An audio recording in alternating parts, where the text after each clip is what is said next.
दोस्तों, नमस्ते, प्रणाम, हर हर महादेव, राधे राधे। आप सबका स्वागत करती हूँ अपना यूट्यूब चैनल में दोस्तों, किरण कुमारी ऑफिशियल में।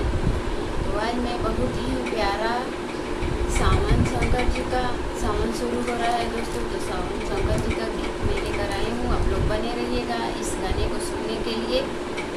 तो चलिए मैं शुरू करती हूँ दोस्तों। धन बानी भोले बाबा मेला लगौनी अरे राज में, धन बानी भोले बाबा मेला लगौनी अरे राज में, धन बानी भोले बाबा मेला लगौनी अरे राज में। हाथी से घोड़ा बोल के मन ही न भावे, मन ही न भावे, मन ही न भावे। बस हाँ बैलवा बगल में, धन बानी भोले बाबा मेला लगौनी अरे राज में। उठाया मारी भोल के मन ही न भावे, मन ही न भावे।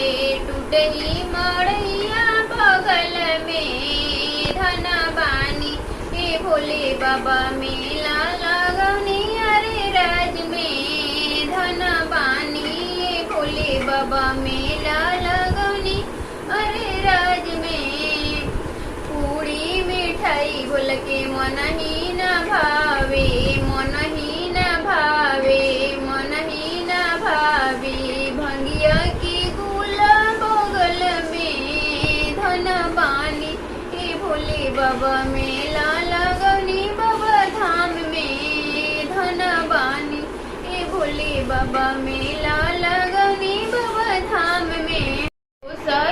तकिया भूल के मन ही न भावे, मन ही न भावे, मन ही न भावे। मेरी गाय की छाला बगल में, धन बानी भोले बाबा मेला लगौनी अरे राज में, धन बानी भोले बाबा मेला लगौनी अरे राज में। हाथी से घोड़ा बोल के मन ही न भावे, मन ही न भावे। बस हाँ बैलवा बगल में, धन बानी भोले बाबा मेला लगौनी अरे राज में, धन बानी भोले बाबा मेला लगौनी अरे राज में। पूरी मिठाई बोल के मन ही न भावे, मन ही न भावे।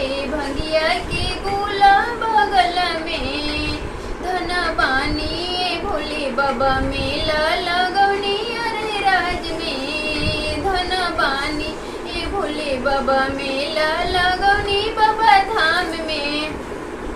तो दोस्तों यही था हमारा छोटा सा प्यारा सा शंकर जी का शिव जी का गीत। आप लोगों को कैसा लगा दोस्तों हमें कमेंट करके ज़रूर बताना, और लाइक कर देना वीडियो को, और चैनल को साथ में सब्सक्राइब कर लेना। तब तक के लिए बाय बाय।